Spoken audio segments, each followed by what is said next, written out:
खुलुमबाय बेयो बड'लेण्ड इंखं टेलिभिजन दिनै 13 मे 2022 शुक्रबार खालि सानसेनि बरादखौ नोंथांमोननि खाथियाव लाबोदों आं सदानन्द दैमारिया।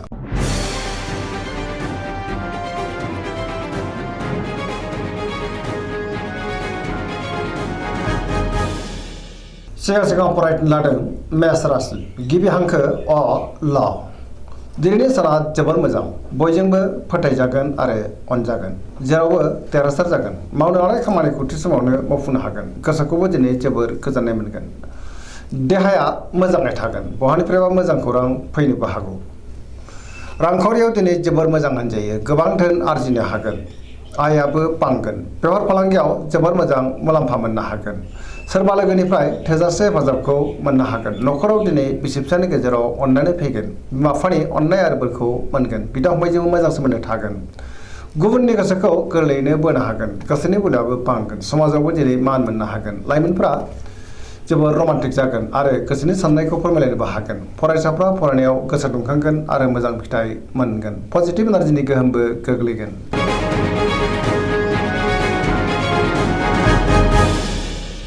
वृष राशि गिबि हांखो इ उ ब।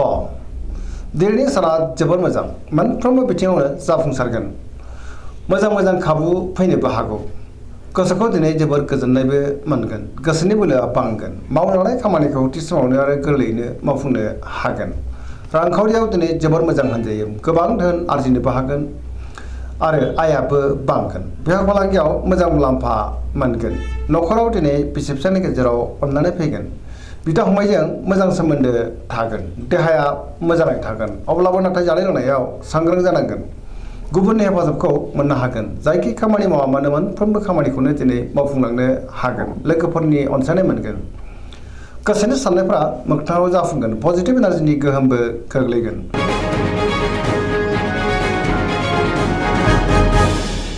मिथुन राशि गिबि हांखो क स। दिनैनि साना जोबोर मोजां, पजिटिभ एनार्जिनि गोहोम गोग्लैगोन। मोनफ्रोमबो बिथिङाव जाफुंसारगोन। गियाननि आंखाल जानाय नङा, गोग्गो आरो गोथों साननो रोंगोन। गोसोखौ दिनै जोबोर गोजोननायबो मोनगोन, गोसोआ जोबोर खुसि जागोन। देहाया मोजाङैनो थागोन, अब्लाबो नाथाय जानाय लोंनायाव सांग्रां जायोब्ला गाहाम। रांखावरियाव दिनै जोबोर मोजां, बेफार फालांगियाव जोबोर मोजां मुलाम्फा मोननो हागोन। न'खराव दिनै अनलायनाय फैगोन, समाजावबो मान मोननो हागोन। गोसोनि बोलोआ बांगोन। मावनो लानाय खामानिखौ थि समावनो आरो गोरलैयैनो मावफुंनोबो हागोन। गुबुननिफ्राय थोजासे हेफाजाब मोनगोन आरो अनसायनायबो मोनगोन। गुबुनजों मोजां सोमोन्दो लाखिनोबो रोंगोन। लाइमोनफोरनि गोसोआ दिनै जोबोर रमान्टिक जागोन आरो गावबा गावनि गोसोनि साननायफोरखौबो फोरमायलायनोबो हागोन।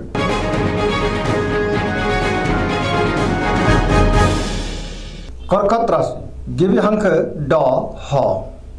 दिनैनि साना बारा मोजां नङा, माबा मोनसे गाज्रि खौरां फैनोबो हागौ। गोसोखौ दिनै जोबोर गिलुं मोनगोन। सोरबा लोगोजों रायखोमा जानोबो हागौ।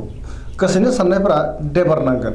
गोसोआव नेगेटिभ साननाय फैगोन। नेगेटिभ एनार्जिनि गोहोमबो गोग्लैनो हागौ। मावनो लानाय खामानिखौ मावफुंनो हागोन। रांखावरियाव मोजां, नाथाय अब्लाबो खरसायाबो बांगोन। बेफार फालांगियाव मोजां होनजायो। न'खराव दिनै अननानै फैगोन, बिदा फंबायजों मोजां सोमोन्दो थागोन।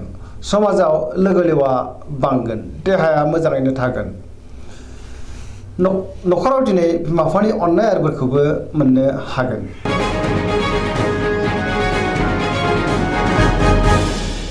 सिंह राशि गिबि हांखो म थ। दिनैनि साना जोबोर मोजां, गोसोआव पजिटिभ साननाय फैगोन। मावनो लानाय खामानिखौ थि समावनो आरो गोरलैयैनो मावफुंनोबो हागोन। अनलायनाया बांगोन। सोरबा लोगोनिफ्राय मोजां खौरां मोननोबो हागौ। गोसोआ दिनै जोबोर खुसि जागोन। लोगो लेवानि आंखालबो जानाय नङा। बहाबा दावबायहैनो खाबुबो मोननो हागौ। रांखावरियाव दिनै जोबोर मोजां, मोननो गोनां धोनखौ मोननो हागोन। बेफार फालांगियाव जोबोर मोजां मुलाम्फा मोनगोन। गोसोनि साननायखौ दिनै गुबुननो फोरमायनोबो हागोन। न'खराव अनलायनाय फैगोन। समाजावबो दिनै गोबां मान मोननो हागोन। गुबुननि गोसोखौ गोरलैयैनो बोनो हागोन। देहाया मोजाङै थागोन। बयजोंबो गोरोबनो रोंगोन आरो अनसायजागोन। गुबुननि मोजां खामानि मावनानै होनोबो हागोन। गोसोआ दिनै जोबोर रमान्टिक जागोन आरो लाइमोनफ्रा गावबा गावनि गोसोनि साननायखौ फोरमायलायनोबो हागोन।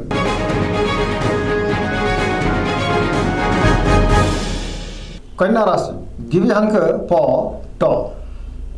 दिनैनि साना जोबोर मोजां, गोसोआव पजिटिभ साननाय फैगोन। गोथों आरो गोग्गो साननो रोंगोन। गियाननि आंखाल जानाय नङा। रांखावरियाव दिनै जोबोर मोजां नाथाय अब्लाबो खरसायाबो बांगोन बेफार फालांगियाव जोबोर मोजां मुलाम्फा मोनगोन देहायाबो मोजाङैनो थागोन गोबां मुंदांखा सुबुंजों लोगो मोनज्लायनो हागौ न'खराव दिनै अनलायनाय फैगोन गोबां खामानियाव दिनै मुखुबबो थागोन सोरजोंबा बाख्नाय जानोबो हागौ गोसोखौ दिनै जोबोर गोजोननाय मोनगोन पजिटिभ एनार्जिनि गोहोमबो गोग्लैगोन धोरोमारि बिथिङावबो दिनै गोसो दुंखांगोन लाइमोनफोरनि गोसोआ जोबोर रमान्टिक जागोन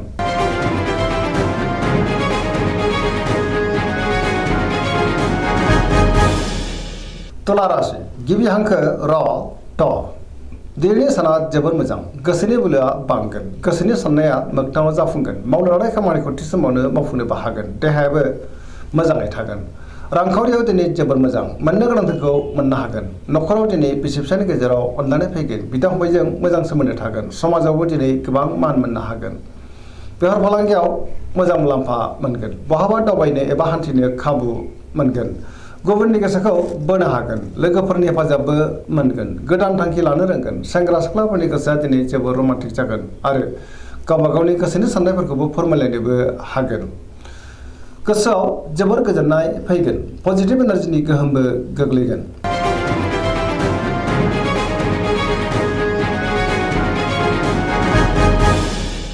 वृश्चिक राशि गिबि हांखो न स दिनैनि साना बारा मोजां नङा गोबां मुंदांखा सुबुंजों लोगो मोनज्लायनो हागौ नाथाय अब्लाबो नेगेटिभ एनार्जिनि गोहोम गोग्लैगोन समाजाव लोगो लेवा बांगोन सोरबा गोजाम लोगोजों बहाबा लोगो मोनज्लायनोबो हागौ गोसोआव गोनो गोथो आरो नेगेटिभ साननाय फैगोन मावनो लानाय खामानिखौ मावफुंनो गोब्राब जागोन माबा नङा माबा मोनसे हेंथा नुजानो हागौ गुबुननिफ्राय हेफाजाब लानांगोन गोसोनि साननायफ्रा देबर नांगोन समाजाव नाथाय मान मोननो हागोन न'खराव बिसि फिसायनि गेजेराव अनलायनाय फैगोन बिदा फंबायजोंबो मोजां सोमोन्दो थागोन रांखावरियाव मोजां नाथाय अब्लाबो खरसायाबो बांगोन बेफार फालांगियाव मोजां होनजायो देहायाबो दिनै मोजाङैनो थागोन फरायसाफ्रा फरायनायाव गोसो दुंखांगोन आरो मोजां फिथाइ मोनगोन लाइमोनफ्रा जोबोर रमान्टिक जागोन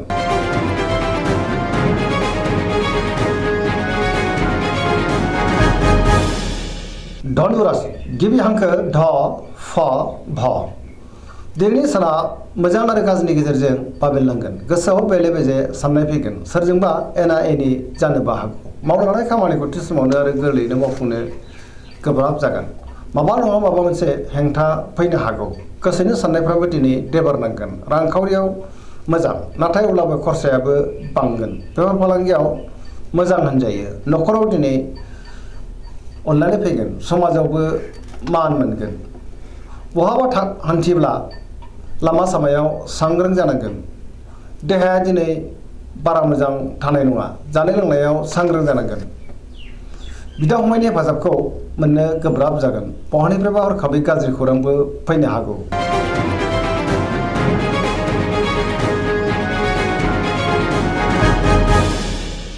मकर राशि गिबि हांखो ख ज दिनैनि साना जोबोर मोजां जेरावबो गोसो गुदुं जागोन गोसोनि साननायफ्राबो दिनै जाफुंगोन मावनो लानाय खामानिखौ थि समावनो आरो गोरलैयैनो मावफुंनोबो हागोन रांखावरियाव जोबोर मोजां नाथाय अब्लाबो खरसायाबो बांगोन मोननो गोनां धोनखौ मोननो हागोन बेफार फालांगियाव मोजां मुलाम्फा मोनगोन गोबां मुंदांखा सुबुंजों लोगो मोनज्लायनोबो हागौ गुबुनजों मोजां सोमोन्दो लाखिनो हागोन मोनफ्रोमबो बिथिङावनो जाफुंसारगोन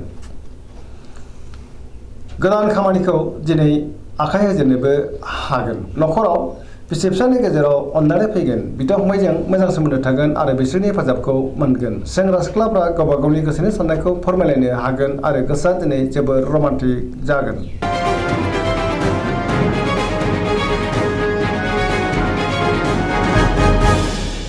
कुम्भ राशि गिबि हांखो ग स दिनैनि साना बारा मोजां नङा माबा नङा माबा मोनसे हेंथा फैनो हागौ गोसोखौ दिनै जोबोर उसुखुथु मोनगोन मावनो लानाय खामानिखौ थि समावनो मावफुंनो गोब्राब जागोन बहानिफ्रायबा गाज्रि खौरांबो फैनो हागौ समाजाव मान मोनगोन गोबां मुंदांखा सुबुंजों लोगो मोनज्लायनोबो हागौ रांखावरियाव मोजां मोननो गोनांखौ दिनै मोननो हागोन आरजिनाय धोनखौबो दोनथुमनो हागोन बेफार फालांगियाव मोजां होनजायो देहाया बारा मोजां थानाय नङा गोबां रोखोमनि देहायारि जेंनाजों मोगा मोगि जानांनोबो हागौ जानाय लोंनायाव सांग्रां जानांगोन न'खराव अनलायनाय फैगोन गुबुननि हेफाजाबखौबो मोननो हागोन बिमा बिफानि अननाय आरो बोरखौ मोनगोन, बहाबा दावबायनो खाबु मोननो हागौ, नाथाय अब्लाबो नेगेटिभ एनार्जिनि गोहोमबो गोग्लैगोन।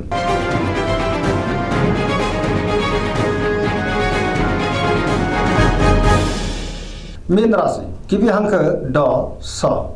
दिनैनि साना जोबोर मोजां, गोसोखौ जोबोर गोजोननाय मोनगोन, गोग्गो थासारि फैनो हागौ, गुबुननि थाखाय गोबां मोजां खामानि मावनानै होनोबो हागोन, गोसोआव पजिटिभ साननाय फैगोन, गोसोनि बोलोआबो बांगोन, गावनि गोसोनि साननायखौ दिनै गुबुननो फोरमायनोबो हागोन, देहायाबो मोजाङैनो थागोन, रांखावरियाव जोबोर मोजां होनजायो, मोननो गोनांखौ मोननो हागोन, बेफार फालांगियाव मोजां मुलाम्फा मोनगोन, न'खरावबो अनलायनाय फैगोन, सोरजोंबा बाख्नाय जानो हागौ।